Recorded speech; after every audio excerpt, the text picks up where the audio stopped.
It's time for EdTech Mondays, brought to you by MasterCard Foundation and CC Hub. Welcome to the EdTech Mondays Nigeria show, a platform that facilitates critical conversations on the use of technology for teaching and learning. I am Chinyelu Akpa, your host on the show, and it's good to be here again. The EdTech industry in Nigeria has experienced an increase in investments in the past years.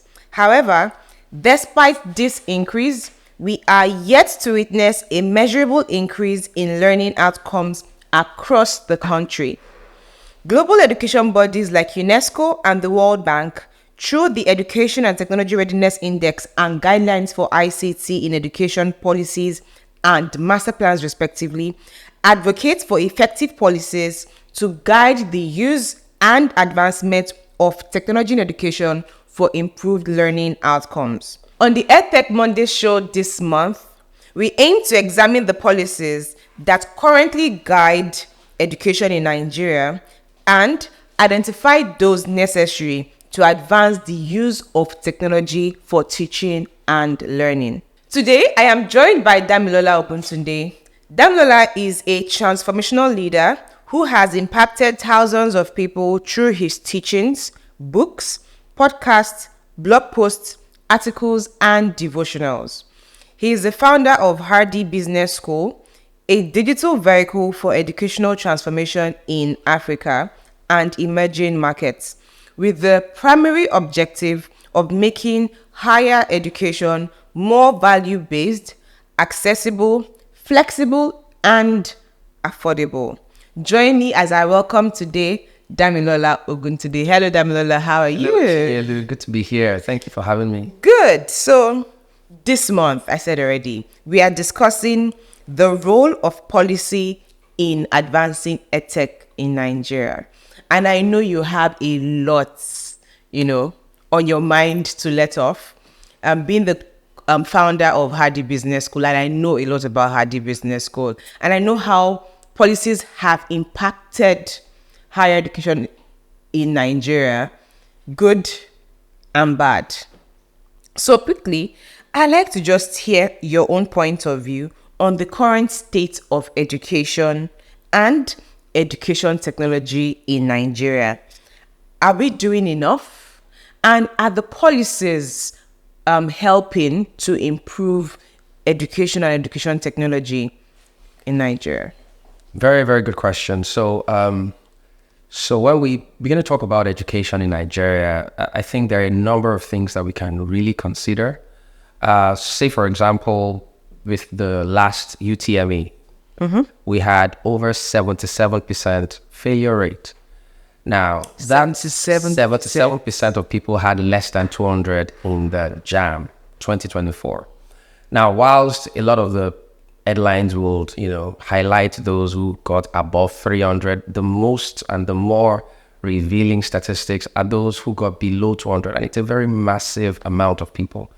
Now, there are arguments around how we must infuse technology into education even more, which is very, very valid. But there are also arguments on the other side, because clearly one of the reasons why a lot of parents and a lot of other stakeholders believe that people didn't perform so well is technology as well. Students are always on their phone, and students are spending more time playing games and all of these things. So as much as technology is a significant and should be a significant value chain within the landscape of education and doing well as a nation, it must also be balanced within the context of culture. Now, when we study other climes that are doing really well, top 10 countries in the world when it comes to quality education, the likes of Finland, Australia, United Kingdom, United States, South Korea, there are 6 A's. They call the 6 A's of quality education. They call it accessibility, autonomy, accountability, attention to early childhood development, attention to teachers, and then the final thought is attention to culture. Now, these 6 A's are critical to creating a very holistic solution to education as a nation. We can't just handpick one and deal with it and assume that we have dealt with the entire mammoth of challenges that we are experiencing as a nation. And so technology is a major part of the entire ecosystem, but it's not the only part. Because if we supply the students just tabs and data, but we have not re-engineered the culture around education. For example, in South Korea, which is the most literate country in the world, over 97 of their citizens are educated, they're literate. Compare that to Nigeria, where we have the highest number of out-of-school children in the world, with over almost 20 million as it stands currently. So there is clearly a cultural challenge here. And then, of course, there are also policies that needs to be effectively implemented in order to rewrite that narrative over a period of time. So it's not just one thing, but in terms of what we can do right now, it is to begin to look at each of those milestones, each of those parts of the value chain, and begin to tweak things, advance policies that can be implemented easily and integrated into the entire ecosystem, from the primary education to secondary education to tertiary education. I believe from there, we can begin to rewrite the narrative. Thank you, Dami. And just quickly, borrowing from these 6 A's that you mentioned, what do you think our policies at this point should focus more when it comes to advancing technology through advancing education through technology? What should we focus on? Is it on teacher training? Is it on the learners? Is it on the pricing? Is it on accessibility? What should they focus on? Because what you've mentioned really is a big challenge, where there are so many things that are happening and there isn't a systematic way with which they are trying to adopt technology for education. So at one point, people are speaking about something else. We need to get computers into all the schools. Then someone else is pushing the agenda. We need to get all the computers connected. Someone is saying all teachers need to know how to use computers. So where should we start? Where should they say, where should be the baseline, as we call it, baseline? Then from there, we begin to build on every other thing. That's a very good question. But let me start off from the budgetary allocation to education in Nigeria. The UNESCO recommendation is 26% of the national budget allocated to education. But currently in Nigeria, we have about 6.39, which is a slight decline from the previous 7.2 thereabout, even though it used to be much lesser before. But we've never really gone above the single-digit percentage allocation. And that's not too good in terms of the amount of resources that is pumped into the educational system. For Africa being the youngest continent in the world, and Nigeria, the average age is about 16.6. That means we're very bottom heavy in Nigeria. A lot of our people are young teenagers moving into adults. And many of these people are in that phase where they need proper education, especially tertiary education. And if there's not sufficient investment in that particular space, then we leave them not having access to qualitative education, and leaving them disenfranchised can create a looming challenge, not too far from now. And so it begins from significantly investing at the budgetary side of things. Now, I'll also talk about infrastructure, because when it comes to governmental intervention, right, infrastructure is a very massive milestone within the entire value chain. It's a major one. But when it comes to infrastructure, it's not so much about implementation as much as it is about creating the enabling environment. So it's like the rail tracks, all right, for the train to run on. The train would be the implementation, the execution, but the rail tracks will be the infrastructure. Infrastructure talking about power, talking about stability in power supply, talking about data, broadband, talking about all of these enabling environment that makes solutions and EdTech solutions that create that incentive to then begin to crystallize and then spark up those unique creative solutions. And so that's where the conversation should really, really start. By the time, of course, a lot more resources are pumped in the direction of education and then infrastructure. For example, I was at the EdTech conference in Abuja a few months ago, where the Honorable Minister of Communication, Innovation and Digital Economy, Honorable Bosun Tijani, was talking about some of the steps that the federal government is taking to ensure that broadband will become more accessible and ubiquitous.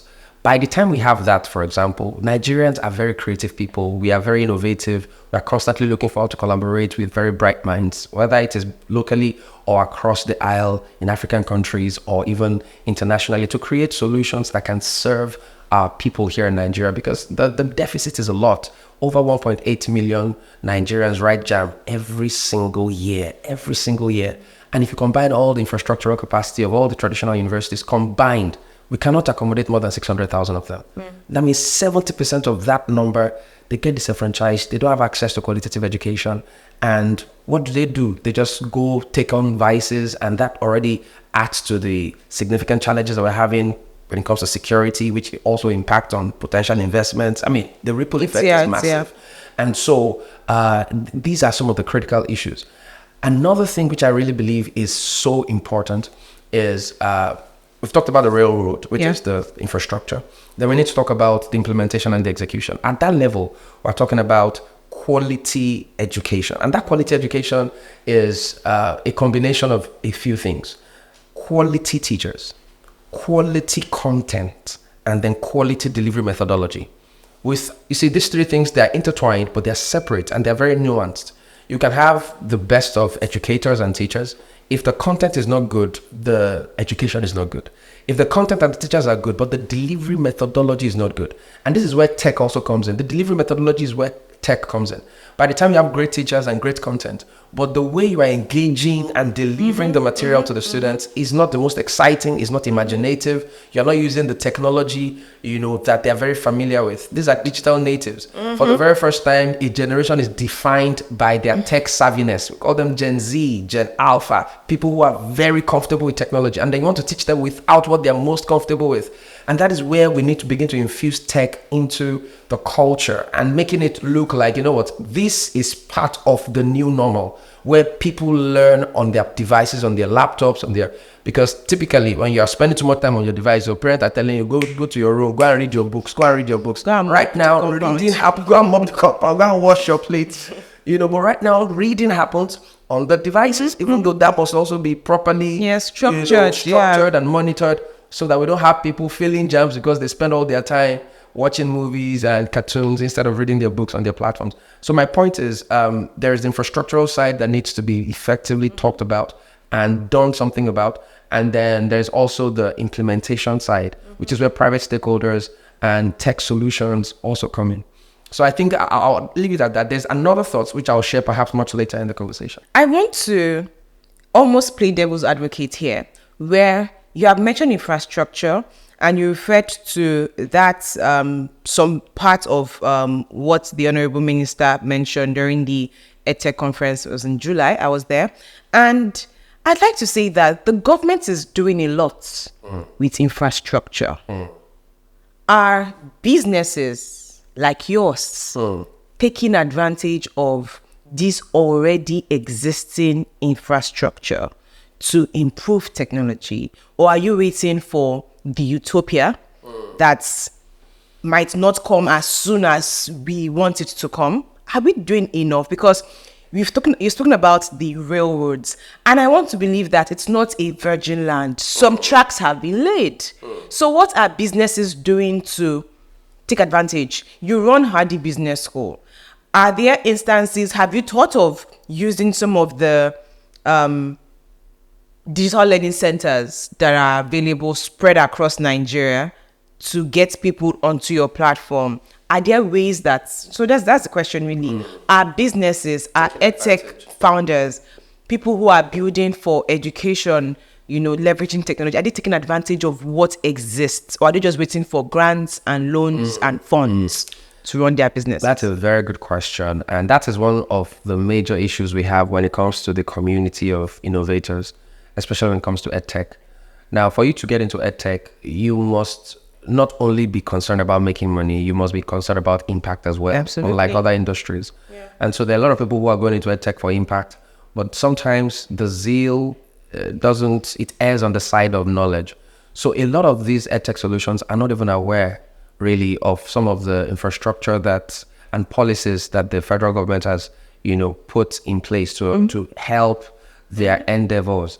And it is in moments like this, it's in forums like this, it's in conversations that CC Hub, in partnership with Mastercard Foundation and several other, institutional collaborations, that some of this information are shared. Because what happens is that a lot of innovators and tech startup founders, they work in silos. So you can have 100, founders working on the exact same solution within the entire value chain. That means we are not a consummate improvement. We're not improving as a whole. We're all just fragmenting our effort and working in silos, because you are creating a solution for payment. I'm creating a solution for payment for school fees. I'm creating a solution for payment for school fees. When are we going to find a way to holistically integrate all our solutions? Because the more integrated it is, the more it can scale. The fact that we have a lot of things working in silos. And so, yes, that's a major challenge. The fact that as much as there are policies, founders may not have access to the information, may not be going for the conferences where this information are shared. And even when they are aware of this information, they still want to do their own. They just still want to create what they are, have their name on it, and then be the next big thing that is open on Tech Cabal with t-shirts and raising money and all those things, So when you are so focused on building your thing, you may then lose perspective on the big picture. And another thing I would like to also mention is this, that the tertiary institutions need to not see tech solutions, especially EdTech solutions, as competitors or rivals. And the same goes the other way around as well, where the EdTech solutions should not be seen the university system and tertiary institutions as rivals. The market is massive. If we are really thinking about the disenfranchised population and demography of people who don't have access to education, there should be a handshake. We should be collaborating more. There should be a handshake. We should be finding ways. The tertiary institutions must be layering on the EdTech solution and the ubiquity of internet access and partnering with them to impact a lot more people with their distance learning initiatives, instead of waiting for everybody to come to the brick and mortar space in Oyo, Osun State before they can learn for 4 years. And then the EdTech solutions as well should not, alienate themselves from the general conversation and say, okay, we are the ones doing innovative things, as though the institutions are not longer innovative. They produced you at the end of the day anyway. So we must have that handshake where those two, quote unquote, seemingly divergent approaches are married, so that we can really address the real challenge of educational deficit here in Nigeria. Thank you so much, Dami. It was good listening to you. So just as takeaway, because I'm taking our time right now, with the right policies in place, and as an EdTech business owner, what do you see as the future of education or EdTech in Nigeria? I would twist it to say, with the right policies in place, how would Harde Business School, which is your organization that is tech focused, how would it thrive? What's the future for it? Will you have the right infrastructure? Then you can talk about implementation and all of that. Thank you. So the big picture for Harde really is to become that educational vehicle or that digital vehicle for educational transformation, not just in Nigeria, but in Africa and other emerging markets. And we intend to leverage technology significantly, because technology does not have boundaries, it doesn't have walls, it doesn't have brick and mortar. You can have 1 million people admitted for one course over a period of, 2 to 3 years. There's a limit to the brick and mortar, right? And that is one very powerful thing that the internet and tech generally really, really has as an advantage. And what I see is a situation where we are able to really address that deficit of people who do not have access to affordable education. Now we can crash that cost of education significantly by removing the need to be in a hostel, to be in a library, because there's no cost attached to that. We can just focus on the content online. And then these learners can still be working while earning. So they can learn and earn at the same time and contribute significantly to the national development and the economy of the nation. And so with the fusion of our solutions with traditional systems, where we are like an extension of like a distance learning extension of the traditional systems, we can literally be educating a lot more people than we're currently doing, crash the cost, make it more affordable. Then these people are working and earning and still plowing back into the economy significantly. And that will create a very amazing catalyst for the growth of our economy in the next 5 to 10 years. So that's what I see currently with AI and the emergence of machine learning, robotics. It is now possible to operate on a man that you are not in his front. Now, somebody operated on a person who was in Germany all the way from, I think, somewhere in India. I mean, that's crazy, right? Because the guy was in India, but he was able to successfully operate on a patient in Germany using some people who were present. But the person behind that entire operational stuff was in India. And that should tell you that what used to be the limitation for tech learning or learning online is no longer going to be a limitation from, a few years from now. That means you can actually learn medicine online. You can learn engineering online. It's just to create a virtual reality and augmented reality of that context and then have people use those online platforms too. So there's a lot of possibility, and I really believe that that's where the future is headed. But much more than wishes and what I see, I really think from where we are right now, we can begin to implement. There can be that proper handshake, and the evolution becomes more organic. And the future I see is a future where Nigeria and Africans are a lot more literate than we currently are. Thank you so much, Damilola Oguntunde. I know I have been told that we have the right people who listen to this show. So I'm very certain that you have people from Nigerian Universities Commission, you have the Union of Vice Chancellors who listen to this show, reaching out to you because you've mentioned something very profound. If we have 1.8 million people who write the UTME exams every year, and universities can take in just about 600,000, where are the remaining, number of applicants going? And a lot of them would do well, but there isn't space for them in these universities, and that's where technology comes in advanced education. Now, so we need to have policies that support people like you who have platforms that can improve continuing education in Nigeria. So thank you so much, Damilola Oguntunde. It was a pleasure having you on the show and hearing from you, your experience and expertise on how technology can advance learning and education in Nigeria. Awesome. It's been a great time. Thanks a lot for having me. Thank you. Dear listeners, would love to hear from you. What are your thoughts on the role of policy in advancing EdTech in Nigeria? Do you think the Nigerian system is doing enough? What do you think the role of the ministries of education, communication, innovation, and digital economy are around pushing EdTech in Nigeria? What policies would you like to see to improve education technology or education in Nigeria? Would love to hear from you. Send us an SMS or a WhatsApp message on 0703-165-0809. You could also continue the conversation here by joining our WhatsApp or Telegram channels at EdTech Mondays Nigeria to give us your feedback, and very importantly, join the teaming community that is interested in pushing education in Nigeria. Remember, the phone number is 0703-165-0809. So do not forget, you can also catch up on previous episodes of the EdTech Mondays Nigeria show, or anyone who for any reason missed this episode of the show. Just direct them to CC Hub Africa on YouTube or EdTech Mondays Nigeria on Spotify to listen again and to share their feedback. Till I come your way same time next week, I remain your host, Chinyelu Akpa. Stay curious, continue learning, and push the boundaries on education. It's bye for now. EdTech Monday is proudly brought to you by MasterCard Foundation and CC Hub.